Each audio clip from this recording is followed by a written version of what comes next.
Hello అండి, welcome back to our channel. Today's recipe వచ్చేసి క్రంచీగా క్రిస్పీగా ఉండే సాబుదానా చెక్కలు.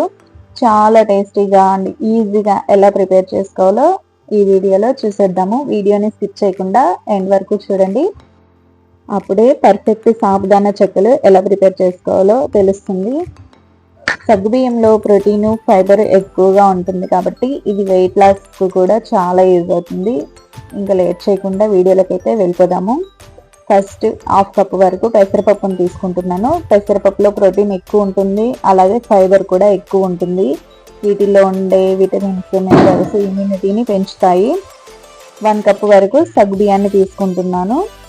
సగ్గుబియ్యం జావ తాగటం వల్ల కూడా వేడి అనేది తగ్గిస్తుంది కదా. సగ్గుబియ్యం మన డైలీ లైఫ్లో చేర్చుకోవడం వల్ల హెల్త్కి కూడా చాలా మంచిది. సగ్గుబియ్యంలో కార్బోహైడ్రేట్స్ కూడా ఎక్కువగా ఉంటాయి.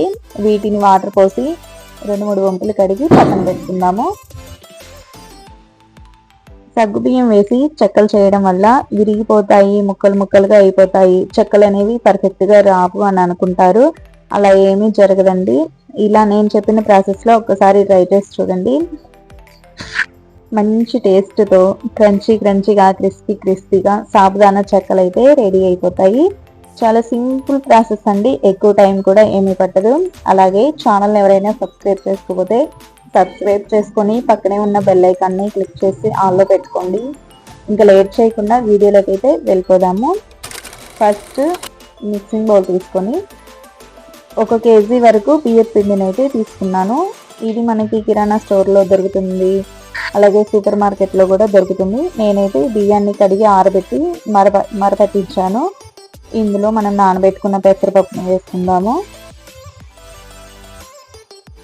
అలాగే మనం నానబెట్టుకున్న సగ్గుబియ్యాన్ని కూడా వేసుకుందాము. సగ్గుబియ్యం మనకి నానయ్యా లేదా అని ఇలా మనం ప్రెస్ చేసినప్పుడు మెత్తగా అవ్వాలి.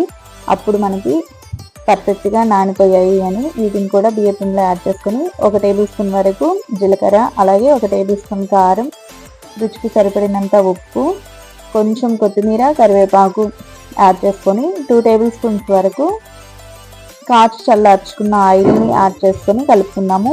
కాచి చల్లార్చుకున్న ఆయిల్ ఎందుకన్నాను అంటే మనకి చెక్కలు అనేవి క్రంచీగా వస్తాయి.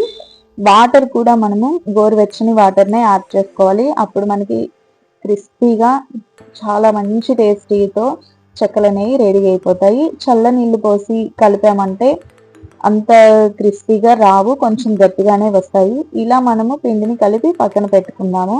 మరి జోరుగా ఉండొద్దు, గట్టిగా ఉండొద్దు. ఇలా వీడియోలో చూపించినట్టు కలిపి చిన్న ఉండలు చేసుకుంటే సరిపోతుంది.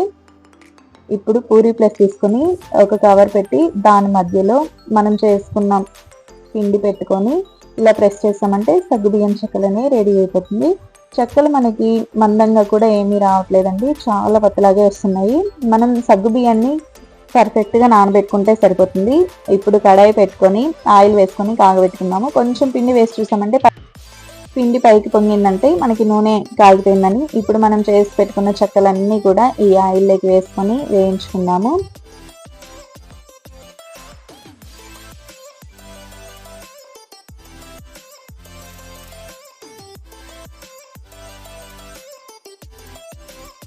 రెండు వైపులా అటు ఇటు తిప్పుకొని వేయించుకుంటే మనకి టేస్టీగా క్రంచీగా సగ్గుబియ్యం చెక్కలు అనేవి రెడీ అయిపోతాయి.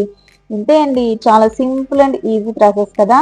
ఇంకా లేట్ చేయకుండా మీరు కూడా ట్రై చేసి మీకు ఈ రెసిపీ ఎలా వచ్చిందో కామెంట్ సెక్షన్లో అయితే కామెంట్ చేయండి. ఈ వీడియో కనుక మీకు నచ్చితే లైక్ చేయండి, అలాగే మీ ఫ్రెండ్స్ అండ్ ఫ్యామిలీ మెంబర్స్తో షేర్ చేసుకోండి. ఛానల్ని సబ్స్క్రైబ్ చేయడం మాత్రం మర్చిపోవద్దు. పక్కనే ఉన్న బెల్ ఐకాన్ని క్లిక్ చేసి ఆల్లో పెట్టారంటే నేను ఏ వీడియో అప్లోడ్ చేసినా నా వీడియోస్ మీ వరకు అయితే చేరుతాయి. ఇంతే, చాలా సింపుల్ అండ్ ఈజీగా ప్రిపేర్ చేసుకున్నాం కదా.